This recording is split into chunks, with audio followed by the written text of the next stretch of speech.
नमस्कार, मध्य प्रदेश की बात आप देख रहे हैं। मैं हूं आपके साथ विजय कुमार पंड्या। और लगातार मध्य प्रदेश में बागी जो है वो बीजेपी की टेंशन बढ़ा रहे हैं, परेशान किए हुए हैं। प्रत्याशियों के नाम के ऐलान के साथ ही बगावत का दौर भी शुरू हो गया है। बीजेपी कांग्रेस दोनों ही पार्टी में बागी मुश्किल बढ़ाते हुए नजर आ रहे हैं। अब भीतरघात से बचने के लिए एमपी बीजेपी ने एक नई कमेटी बनाई है और इन्हें मनाने का जिम्मा पूर्व सीएम शिवराज सिंह चौहान पर छोड़ा है। अब सवाल यह है कि बीजेपी के लिए डैमेज कंट्रोल के लिए क्या शिवराज परफेक्ट हैं, और अगर शिवराज परफेक्ट हैं तो वो डैमेज कंट्रोल करेंगे या पार्टी उन्हें भी टिकट दे सकती है, क्योंकि भोपाल से लगातार तस्वीर साफ होती नजर नहीं आ रही है। और साथ ही साथ विधानसभा में बागियों ने जो खेल बिगाड़ा था बीजेपी और कांग्रेस दोनों का, ऐसे में लोकसभा में क्या रास्ता दोनों पार्टियां अपनाएंगी, इसी पर बात करेंगे। रिपोर्ट देखिए जरा।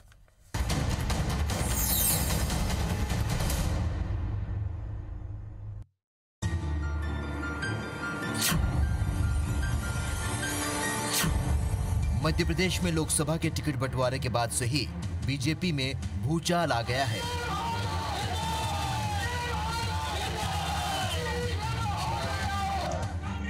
भूचाल भी ऐसा कि बीजेपी की मुश्किलें कम होने का नाम ही नहीं ले रही। मध्य प्रदेश भाजपा ने अभी तक 24 सीटों पर ही उम्मीदवारों का ऐलान किया है, मगर 1 दर्जन से ज्यादा सीटों पर बागियों ने बीजेपी के समीकरण गड़बड़ा दिए हैं। यही वजह है कि बीजेपी अब बागियों से निपटने के लिए डैमेज कंट्रोल में जुट गई है। ऐसा नहीं दिखाई दे रहा है पूरे राज्य के अंदर। आप देखिए, एक आध दिन थोड़ा बहुत होता है, लेकिन कार्यकर्ता सभी मन बना चुके हैं कि मोदी जी के लिए प्रधानमंत्री मोदी जी को बनाना है। और कार्यकर्ता सभी मन बना चुके हैं कि देश सुरक्षित यदि किसी के हाथ में है तो माननीय मोदी जी के है, गरीबों का कल्याण किसी के हाथ में तो माननीय मोदी जी के। बागियों की परेशानी को लेकर कांग्रेस में मामला थोड़ा ठीक है। 1-2 जगह जैसे खंडवा, भिंड, धार और खरगोन जैसी सीटों पर कांग्रेस ने समय रहते इस विरोध पर काबू पा लिया। शहडोल के अंदर ज्ञान सिंह मोर्चा खोल के बैठे हैं। बालाघाट की बात करें तो बोध सिंह भगत मोर्चा खोल के बैठे हैं। बात करें सीधी की तो गोविंद मिश्रा इस्तीफा दे चुके। तो भाजपा में सबसे बड़े डैमेज कंट्रोल की आवश्यकता है। कांग्रेस में ऐसी कोई स्थिति नहीं। और जहां भी इक्का दुक्का बात है उसको लेकर कमलनाथ जी स्वयं पहल करते हुए सबसे चर्चा कर रहे हैं, समन्वय का काम कर रहे हैं। कोई भी ऐसी दिक्कत आगामी चुनाव के समय देखने को नहीं मिलेगी। लोकसभा चुनाव में बीजेपी डैमेज कंट्रोल की हर कोशिश में जुटी है। तमाम कोशिशों के बाद भी पार्टी के खिलाफ माहौल बनाने वाले पार्टी नेताओं के खिलाफ कार्रवाई की तैयारी कर ली गई है। अगर समय रहते बागी नहीं माने तो उन्हें बीजेपी से बाहर का रास्ता भी दिखाया जा सकता है। सुधीर दंडोतिया, IBC 24, भोपाल। तो शिवराज सिंह चौहान को इसकी जिम्मेदारी दी गई है कि आप जाइए, डैमेज कंट्रोल कीजिए और समझाइए नेताओं को और बगावत रोकने का पूरा प्रयास कीजिए, कोशिश कीजिए। फिरोज सिद्दीकी साहब कांग्रेस प्रवक्ता हैं, कांग्रेस का पक्ष रखेंगे, हमारे साथ जुड़ रहे हैं। महेश शर्मा जी बीजेपी प्रवक्ता हैं, वो भी हमारे साथ जुड़ रहे हैं। सबसे पहले अगर मैं बीजेपी के पास चलूँ, महेश शर्मा साहब, शिवराज सिंह चौहान को इसकी जिम्मेदारी दी गई है, स्वीकार्यता है शिवराज सिंह चौहान की, लेकिन भोपाल को लेकर अगर उनका नाम सामने आए तो उनके खिलाफ भी लोग खड़े हो जाते हैं। अंदर खाने खबर आती है कि उनको लोग पसंद नहीं कर रहे हैं पार्टी के। तो अब जिम्मेदारी शिवराज सिंह चौहान पर, खुद की भी छवि रखना है और औरों को भी समझाना है।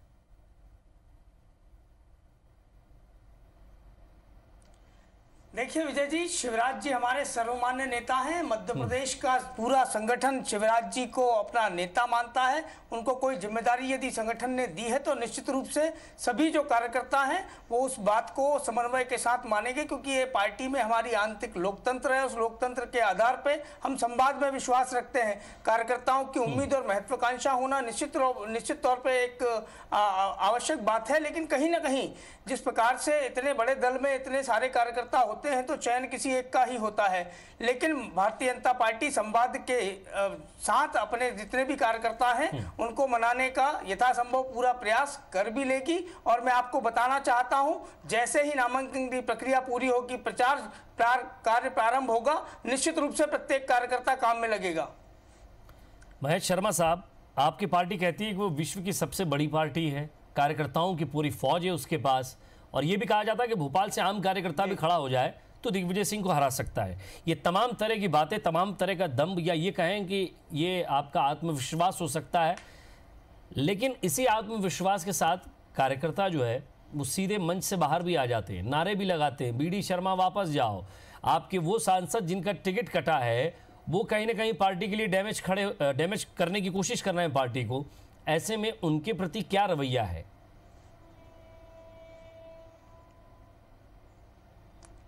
देखिए, भारतीय जनता पार्टी में प्रत्येक कार्यकर्ता को अपनी बात प्रदेश संगठन और केंद्रीय संगठन से रखने का अवसर प्रदान मिलता है। यहाँ 10 जनपद से निर्णय नहीं होते, यह कहीं ना कहीं जो है सामूहिक निर्णय होते हैं, और एक बार जब निर्णय हो जाता है तो सारे कार्यकर्ता संगठन के उस निर्णय के साथ कदम ताल करते हैं। कहीं कोई थोड़ी राजी नाराजी होगी तो निश्चित रूप से भारतीय जनता पार्टी के हमारे प्रदेश के सारे संगठन के मंत्री, नेता और बाकी सारे जो हमारे वरिष्ठ नेता हैं उनसे बातचीत करके, संवाद करके उन विषयों को मुझे लगता है समाप्त करेंगे। आप संवाद करने की कह रहे हैं, और संवाद की स्थिति क्यों आई? आप जब पार्टी कहती है, चाल चरित्र और चेहरे की बात करती है, अनुशासन की बात करती है, और पार्टी के कार्यकर्ता अनुशासित रहते हैं, ये तमाम तरह की बातें आपकी पार्टी में होती हैं, और इसी का नुकसान आपने विधानसभा में देखा होगा। फिरोज सिद्दीकी साहब, आपके यहाँ भी ऐसे लोगों की कमी नहीं है, चाहे वो बात ग्वालियर से की जाए या फिर वो बात सीधे सीधी तक जाए, सीधी के साथ साथ सतना तक जाए। खुद अपने नेता, अपने जो छोटे कार्यकर्ता हैं, उनको समेट नहीं पा रहे हैं।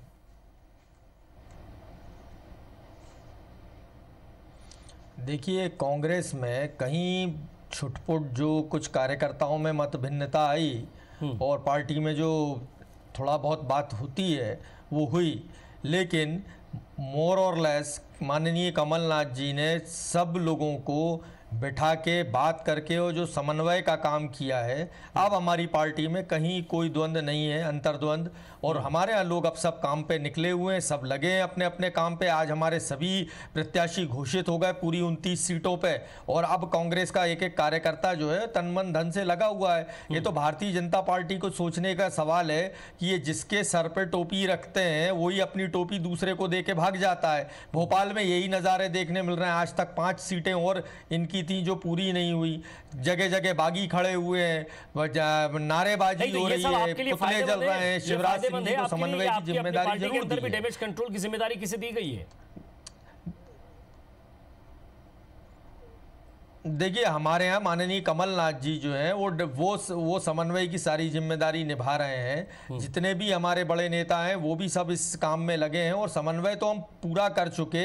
हमारे सारे प्रत्याशी जो हैं वो एक एक बार, जो 2, 4, 5 को छोड़ दें तो एक एक बार पूरी लोकसभा में वो भ्रमण कर चुके, अपनी कार्यकर्ता बैठकें कर चुके हैं, और हमारे यहाँ तो काम चल चुका है। हम तो बहुत आगे हैं भारतीय जनता पार्टी से। अगर तैयारियों की और प्रचार की बात की जाए तो भारतीय जनता पार्टी तो अभी पहले ये तय करे कि समन्वय कब कराएगी। शिवराज सिंह जी के खुद के खिलाफ तो नारे लग रहे हैं उनके कार्यालय में, उनको हाय हाय के नारे सुनना पड़ रहे हैं, या नाराज कार्यकर्ताओं में उलझाए रखेंगे। विजय जी, निश्चित रूप से कांग्रेस के मेरे मित्र अभी जो कह रहे थे कि टोपी पहनाने की बात है, तो एक बहुत अच्छी टोपी दिग्विजय सिंह जी को सिंधिया जी ने और कमलनाथ जी ने मिलकर भोपाल में फंसाने की पहनाई है, तो वो दिखाई पड़ रहा है। भोपाल की जनता, तो लोग आ जाना चाहिए ना मेरे मित्र, लोग आना चाहिए ना। आपका प्रत्याशी आना तो चाहिए। हम 25 दिन से ये आ रहा है, वो आ रहा है, सब देख रहे हैं। भोपाल की जनता भूली नहीं है उसको, शासन को। प्रत्याशी तो लाइए पहले। प्रत्याशी के हमारा प्रत्याशी कमल का फूल है, और आपको बता दूं कि पूरे 29 सीटों पे माननीय मोदी जी के प्रतिनिधि के तौर पे भारतीय जनता पार्टी के प्रत्याशी चुनाव लड़ेंगे, और पूरी की पूरी 29 सीटें हम जीतने का काम करेंगे। अरे प्रत्याशी तो उतारिए, इस बात को समझ चुकी है, प्रत्याशी उतारिए पहले। महेश शर्मा साहब भी खुल चुकी है। इंदौर से भोपाल से प्रत्याशी उतारिए। विजय जी, कुछ घंटों का इंतजार है। 5 नाम आपके सामने, पिछले 15 दिन से कुछ घंटों का ही इंतजार कर रहा हूँ। इंतजार है, आपके सामने प्रत्याशी होंगे। हमारे 25 दिन हो गए, 25 दिन। महेश शर्मा साहब, सवाल ये है कि आपकी पार्टी का एक स्टार प्रचारक, आपकी पार्टी का एक सीनियर लीडर, जिस पर और जिम्मेदारी होनी चाहिए, बूथ बूथ तक, कार्यकर्ताओं तक, उन्हें जिम्मेदारी दे दी गई है। चलिए आप जाइए, नाराज को समझाइए। सवाल यह कि पार्टी के अंदर क्या शिवराज सिंह चौहान को अब सिर्फ और सिर्फ यही काम बचा था? छत्तीसगढ़ उनके प्रवास रहेंगे, छत्तीसगढ़ में उन्हें प्रचार करना है, मध्य प्रदेश में प्रचार करना है। दावर और सर्वमान्य नेता हैं साहब, इससे इनकार नहीं कर रहा हूं मैं। महेश शर्मा साहब, इससे इनकार नहीं कर रहा हूं कि सर्वमान्य नेता नहीं है, पार्टी के लोग उन्हें चाहते नहीं है, लेकिन सवाल ये कि क्या उन्हें चुनाव के ऐन वक्त पहले इन्हीं काम में फंसाए रखेंगे कि ये काम संगठन को करना चाहिए?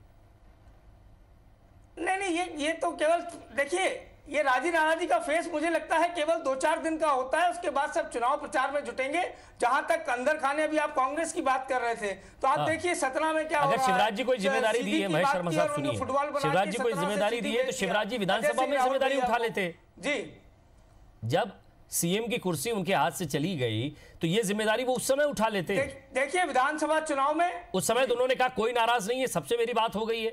विजय जी, विधानसभा चुनाव के मुद्दे अलग होते हैं, लोकसभा चुनाव के मुद्दे अलग होते हैं। कार्यकर्ता वही होते हैं, पार्टी के नेता वही होते हैं। चुनाव में मुद्दे बहुत अलग हैं। शर्मा साहब, ये आप जिस सब्जबाग में खोए हुए हैं, भारतीय जनता पार्टी का कार्यकर्ता तय कर चुका है। माननीय मोदी जी ने जिस प्रकार से काम किया है, कार्यकर्ता वही है, नेता वही हैं, लोग वही हैं, और मध्य प्रदेश वही है। मध्य प्रदेश में कोई बाहर से नहीं आया। जी, कार्यकर्ता वही है। बिल्कुल मैं मानता हूं हमने प्रबंधन में कुछ कमी होगी। इनके यहाँ जो प्रबंधन करने आए हैं, इन्होंने जिनको जिस नेता, वरिष्ठ नेता को जिम्मेदारी दी है, उन्होंने जीवन में एक चुनाव नहीं जीता। आज ये उनको प्रबंधन की जिम्मेदारी सौंप रहे हैं, तो कांग्रेस के अंदर खाने क्या हालात है ये तो कांग्रेस तय करे। सिद्दीकी साहब जवाब दीजिए, आप ऐसे लोगों पर विश्वास करते हैं क्या? ये कहना है महेश शर्मा साहब का कि आपके यहाँ ऐसे लोगों को जिम्मेदारी दी जाती है जिन्होंने कभी चुनाव लड़ा ही नहीं जिंदगी में। महेश शर्मा साहब लड़ा है, देखिए जो इन्होंने टिकट दिया है, इनको 5 बार चुनाव हार चुके हैं विधायक का और सांसद का। इनको सुरेश पचौरी जी के बारे में जानकारी कम है। वो 1984 से यूथ कांग्रेस के अध्यक्ष रहे हैं। उनका संगठन का बहुत अच्छा अनुभव है। उनका संगठन का बहुत अच्छा अनुभव है। ठीक है, बहुत सारे लोग होते हैं जिनको संगठन का बहुत अच्छा अनुभव होता है, प्रबंधन का अच्छा अनुभव होता है, लेकिन वो स्वयं कई बार अपने लिए प्रबंधन नहीं कर पाते। ये अलहदा बात है। और जो चुनाव होता है वो मल्टी डायमेंशनल होता है, कई अलग अलग फैक्टर्स उसमें काम करते हैं। लेकिन अभी जो बात चल रही है कि जो भारतीय जनता पार्टी में जिस तरीका अंतर्द्वंद और जो हुल्लड़ मचा हुआ है, वो हुल्लड़ अगर मोदी जी के सब प्रतिनिधि हो, मोदी जी के लिए वोट मांग रहे हैं, तो विरोध किस बात का? कोई भी आए, लेकिन ऐसा नहीं है, क्योंकि इनने 15 साल की और 5 साल की मोदी जी की लूट, इसके साथ ही मुकेश नायक ने चुनाव सरकार चलाई है, उस सरकार का नतीजा है कि अब हर व्यक्ति सत्ता की मलाई खाना चाहता है। कोई भी कार्यकर्ता रह के संघर्ष नहीं करना चाहता। ये महेश शर्मा साहब, एक कार्यकर्ता सड़क पर आता है, सड़क पर उतरता है, अपनी ही पार्टी के खिलाफ प्रदर्शन करता है, जिसे आप कहते हैं कि हर कार्यकर्ता हमारी पार्टी को मात समझता है, उसी के खिलाफ वो प्रदर्शन करता है, बोर्ड लिखता है और बीडी शर्मा मुर्दाबाद, बाहर जाओ। क्यों एक्सेप्टेंस नहीं है उनका? क्या कारण रहा? देखिए विजय जी, जब तक निर्णय नहीं हो तब तक अपनी बात कहने का अधिकार है। निश्चित तौर पे हर कार्यकर्ता को अपनी बात रखने का अधिकार है, लेकिन हाँ, जो भी साहब ये बात रखने का ये बात रखने का मंच है, लगाने का काम करेगा तो ये बात रखने का मंच है जिसपे आप बात रख रहे हैं। बात रखने का मंच वो है कि कार्यकर्ता जाए कार्यालय के बाहर प्रदर्शन करे, अनुशासनहीनता तमाशा खड़ा करेंगे। बिल्कुल अनुशासनहीनता पार्टी बर्दाश्त नहीं करेगी, लेकिन हाँ, बात रखने का, अपने वरिष्ठ नेताओं से बातचीत करने का, संवाद करने का अधिकार सबको है। अभी आप अनुशासनहीनता की बात कर रहे हैं, चुनाव का समय है, आप पार्टी के बड़े नेता भी कोई कार्रवाई नहीं कर पाएंगे।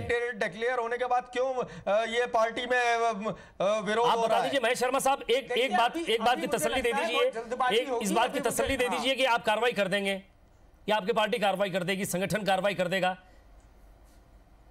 करिए आप फिर खंडवा, भिंड, खरगोन, धार करिए कार्रवाई। देखिए संगठन की निगाह,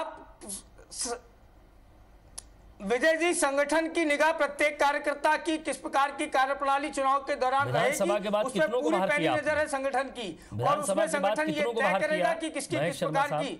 देखिए काफी सारे लोगों को हम लोग निष्कासित करने का काम किया। जिन लोगों ने पार्टी की गतिविधियों में काम किया, उनको हमने बाहर का रास्ता दिखाने का काम किया था। कितनों को बाहर किया बताइए ना, मैं वही पूछ रहा हूं आपसे।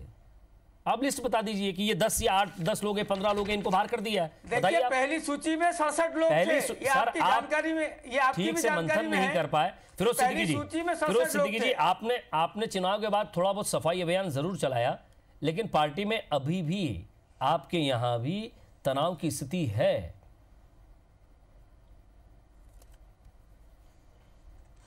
देखिए, जो हर पार्टी में, कांग्रेस एक मास बेस पार्टी है, जो भी कहीं छोटी मोटी तनाव की स्थिति है वो भी कैंडिडेटों ने स्वयं कार्यकर्ताओं को जाके मनाया है। कार्यकर्ताओं के ही चलिए ताजा उदाहरण दे देता हूं मैं आपको। पार्टी जो है वो चुनाव लड़ रही है। सिद्दीकी जी ताजा उदाहरण दे देता हूं, सुनिएगा। पूछ रहा है फिरोज सिद्दीकी के साथ ताजा उदाहरण पंकज संघवी इंदौर से कांग्रेस के प्रत्याशी हैं। आप बोलिए। हाँ जी, सुन लिया आपने?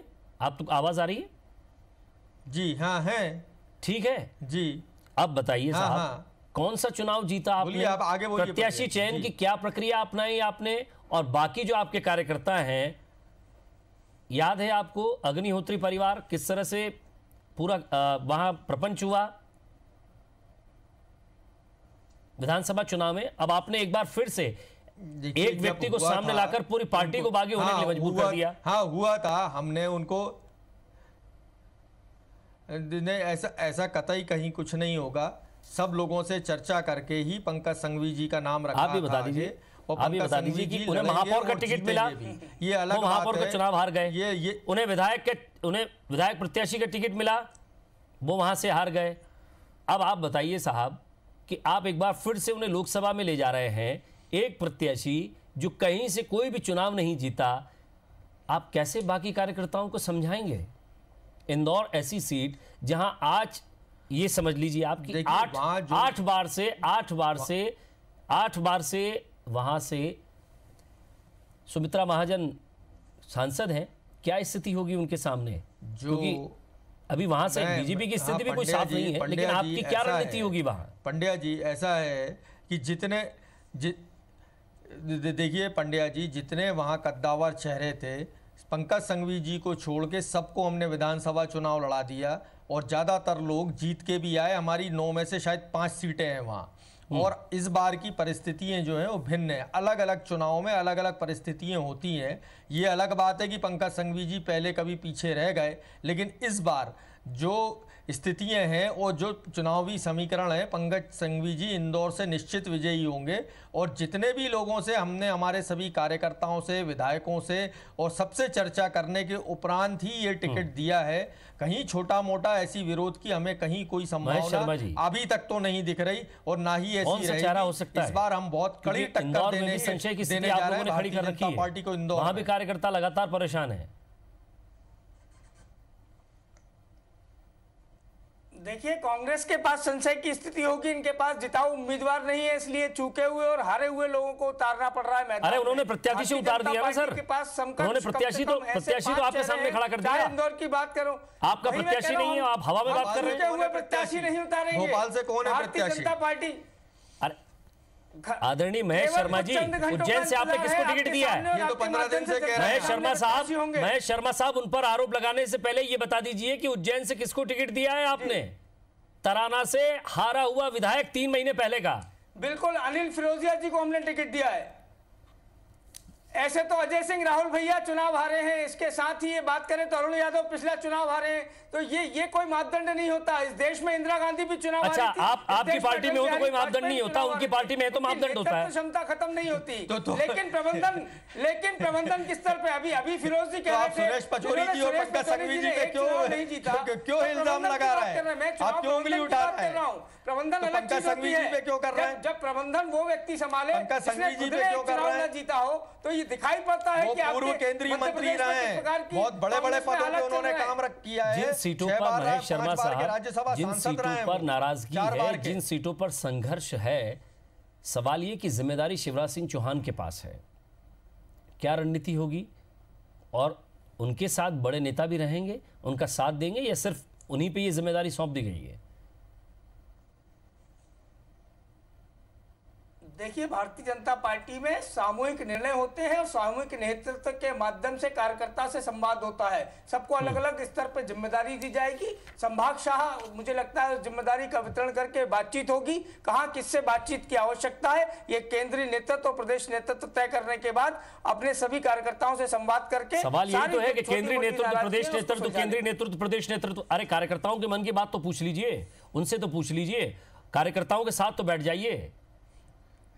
केंद्रीय नेतृत्व और प्रदेश नेतृत्व इसी पाले में गेंद घूमती रहती है, और जो जिला स्तर का, तहसील स्तर का, ग्राम स्तर का कार्यकर्ता साथ कभी उसके मन की बात सुन लीजिए। मन की केवल एक बात है, माननीय मोदी जी, इस देश का गौरव है। माननीय मोदी जी को जिन सवालों का जवाब नहीं होता बीजेपी के पास, माफी चाहूंगा, मुझे कड़े शब्दों में कहना पड़ रहा है, जिन चीजों का आपके पास जवाब नहीं होता, आप मोदी जी का नाम सामने लेकर खड़ा कर देते हैं। हर चीज का जवाब मोदी जी नहीं होता ना सर। बहुत बहुत शुक्रिया आप दोनों का। नमस्कार।